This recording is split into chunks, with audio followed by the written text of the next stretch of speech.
Hola, antes de comenzar con esta historia, me gustaría que le dieras a me gusta en este vídeo y que te suscribieras para poder subir más contenido como este.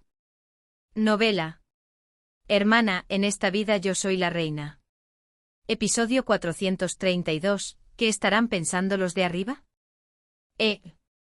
Justiniano VIII, el recién entronizado, estaba sumido en una profunda preocupación.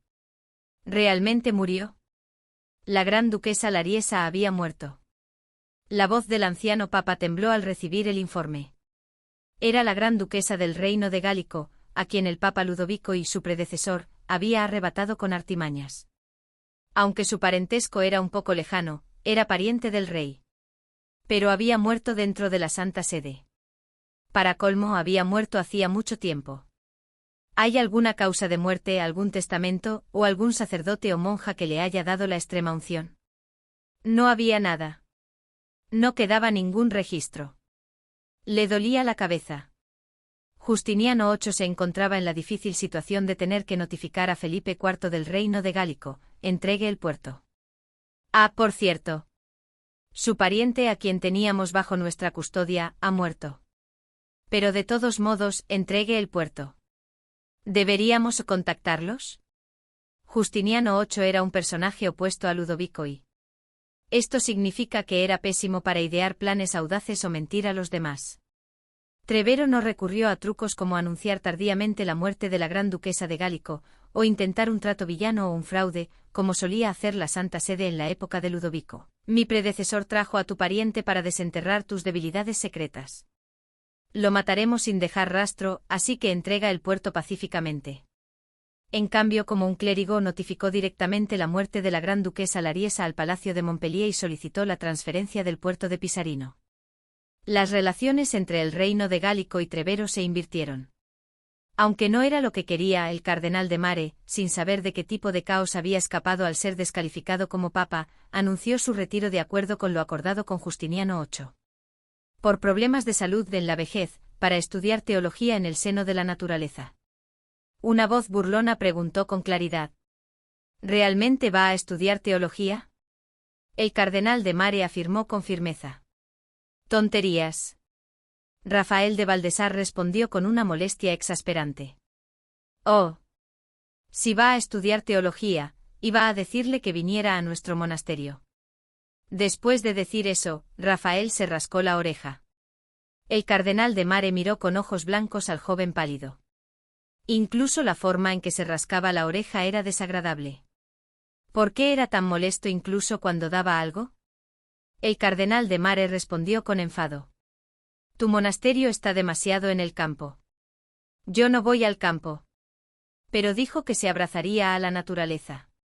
El cardenal de Mare se rascó la cabeza, ignorando a Rafael. Su actitud ya se estaba desmoronando al dejar su cargo. ¿Pero qué importaba? El monasterio de Aberluce era, en la cosmovisión del cardenal de Mare, el campo más profundo del campo. Era cierto que era difícil quedarse en la capital. El próximo cardenal vendría a San Carlo, y ese próximo cardenal nunca daría la bienvenida a un predecesor que anduviera por el vecindario. Finalmente, con un gemido, dijo en voz baja. Déjame pensarlo. Y nuestro monasterio no es el campo. Rafael de Baltasar le entregó al cardenal de Mare un pergamino. El cardenal abrió el papel. Era una carta de nombramiento.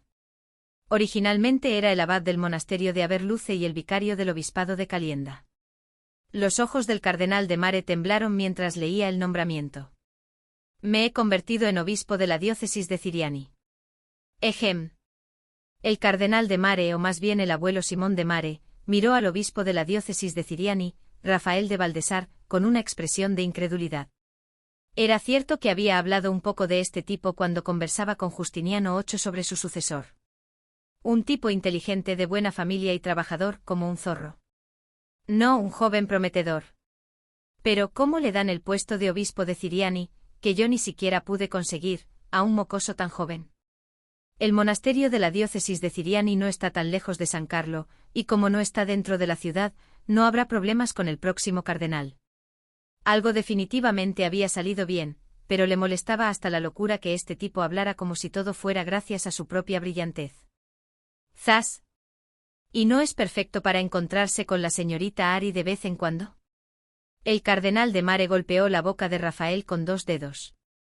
Ay, ¿por qué me pega? No uses el nombre de mi hija, está casada. Era una excusa difícil de encontrar. Ay, el viejo se ha vuelto histérico al retirarse. No digas la verdad, no digas la verdad. ¿Lo ha admitido? Los dos comenzaron a pelear, a punto de agarrarse por el cuello. Afortunadamente la fea situación de una pelea entre un anciano y un joven se detuvo justo antes de que ocurriera. Ariadne apareció. Toc, toc. ¿Todo bien? Ariadne al pasar cerca notó el alboroto en la sala de visitas y fue a ver qué pasaba. El ambiente era tan tenso que se sentía incluso en el pasillo. Sin embargo, el cardenal de Mare y Rafael, con una sonrisa en el rostro, respondieron al mismo tiempo. ¿Todo bien? Todo excelente. Ariadne y Alfonso no llegaron a un acuerdo sobre la mudanza al Palacio del Príncipe. Ariadne insistió en posponer la entrada al Palacio del Príncipe. Todavía no ha sido nombrado príncipe heredero. El príncipe Alfonso, a pesar de ser el único heredero al trono, seguía siendo simplemente un príncipe. Ser nombrado príncipe heredero era anunciar a todo el mundo que era el sucesor, pero no había recibido la aprobación de León III para ser el próximo rey. Cuanto más antiguo y tradicional era un reino, más temprano se nombraba al hijo mayor como príncipe heredero. El reino etrusco, en términos de historia y tradición, era el segundo país más antiguo del continente central. En muchos aspectos, era demasiado tarde. Bueno. Supongamos que no me nombran príncipe heredero, ¿qué más puede hacer mi padre? Alfonso ya había alcanzado un estado de iluminación. Cuando era niño, León III pospuso el nombramiento de su hijo como príncipe heredero para someter a la reina Margarita. Era un resentimiento hacia su esposa, que era más capaz que él. Esto funcionó muy bien.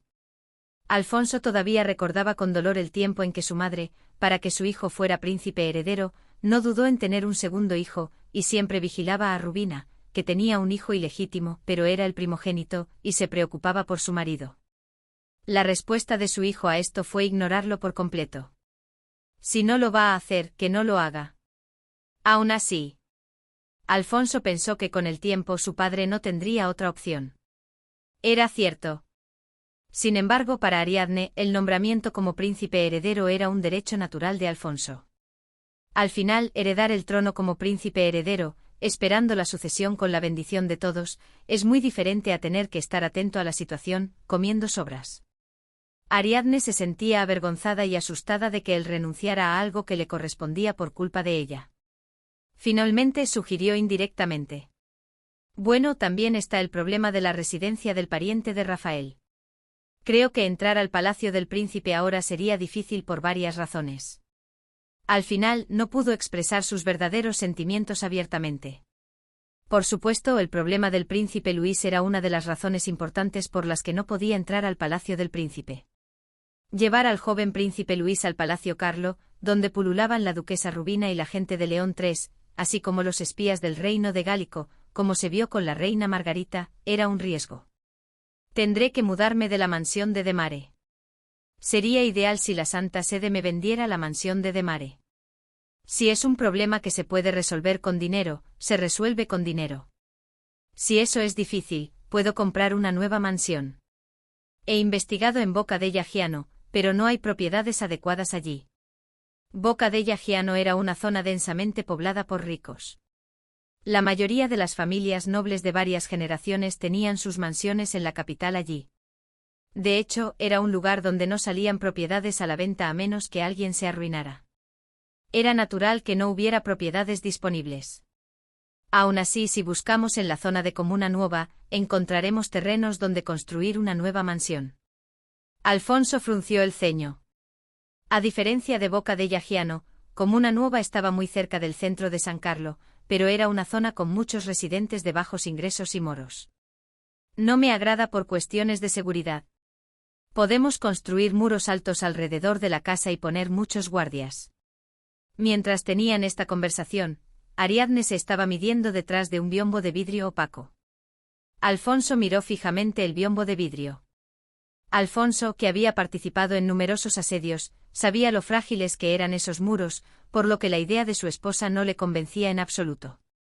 En la mente de Alfonso, los muros de la mansión tenían la misma resistencia que ese vidrio opaco. Ariadne, al darse cuenta de que a su marido no le gustaba como una nueva, añadió: «De todos modos, nos movemos en carruaje». Mientras Ariadne levantaba los brazos, la doncella de Ariadne midió rápidamente el busto de su ama. Alfonso movió su mirada sucesivamente hacia las manos y brazos delgados de Ariadne que sobresalían por encima del biombo, su cabello y la nuca que se revelaba entre ellos.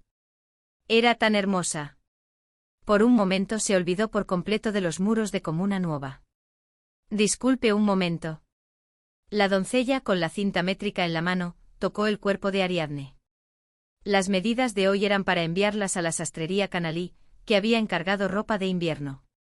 Ariadne había cortado relaciones con la sastrería Collezione, que se había puesto del lado de la alta nobleza cuando Camelia sufrió un aborto espontáneo debido a la humillación de las esposas de los grandes nobles. Por muy buena que fuera la habilidad en San Carlo, ya no podía seguir trabajando con esas personas. La doncella tomó las medidas rápidamente. Era una chica que había trabajado con Ariadne durante mucho tiempo. Sabía muy bien que su ama apreciaba la precisión en el trabajo. El contorno bajo el busto es de 20 ditos. La doncella murmuró los números en voz baja para memorizarlos. Mientras la doncella murmuraba suavemente, Ariadne cruzó los brazos que había levantado. Parecía que le había hecho un poco de cosquillas. La sangre subió a la nuca de Alfonso, que sabía dónde le hacía cosquillas a su esposa. El contorno superior del busto es de 26 ditos. A través del vitral, que era el cuerpo del biombo, se vislumbraba la silueta general de Ariadne. Su delgado camisón rojo se agitaba como pétalos de rosa. Alfonso no pudo soportarlo más. Alfonso se levantó de su asiento. «Oh». Cuando el príncipe irrumpió de repente en el biombo donde la ama se estaba cambiando, la doncella se asustó muchísimo. Ariadne solo llevaba un camisón tan fino como alas de mariposa para tomar las medidas exactas. Alfonso hizo un gesto con la barbilla hacia la doncella, señalando la puerta. La doncella, sorprendida, salió corriendo de la habitación de su ama.